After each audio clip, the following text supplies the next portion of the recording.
আমার ভাই বন্ধুরা, ওই দূরে নদী পর্বতমালা অরণ্য পেরিয়ে আমাদের ছিল আকাঙ্ক্ষিত দেশ। ওই মাটিতে আমার জন্ম, ওই মাটির জন্যই আমাদের মৃত্যু। এই শোনো, ভারতবর্ষ আমাদের ডাকছে, কোটি কোটি স্বদেশবাসী আমাদের ডাকছে। এই যাত্রা পথে আমি তোমাদের কি দিতে পারবো জানি না। আমার দেওয়ার আছে ক্ষুধা, তৃষ্ণা আর মৃত্যু। শুধু এইটুকু যেন, সুখ দুঃখ আনন্দ বেদনায় তোমাদের নেতা তোমাদের সঙ্গে আছে, তোমাদের কাঁধে কাঁধ মিলিয়ে এগিয়ে যাব।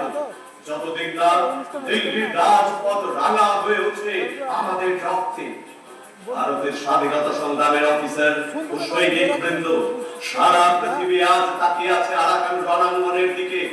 আমি দৃঢ় বিশ্বাস রেখে বলছি, আরাকান রণাঙ্গনে আমাদের বন্ধুরা বীরত্বের যে সাক্ষী রেখে যাবেন, তাতে সমগ্র ভারতবর্ষ স্বাধীনতা আন্দোলনের সঞ্জীবনী রস পাবে। সাথীও, আজ 1944 সালের 9 ফেব্রুয়ারি বহু প্রতীক্ষিত দিল্লি অভিযান শুরু হয়ে গেল। দৃঢ় সংকল্প নিয়ে আমরা এগিয়ে যাব। যতদিন না ওই তেরঙ্গা ঝান্ডা দিল্লির লাল কেল্লার প্রাসাদ শীর্ষে ওড়াতে পারি, ততদিন এগিয়ে যেতে হবে।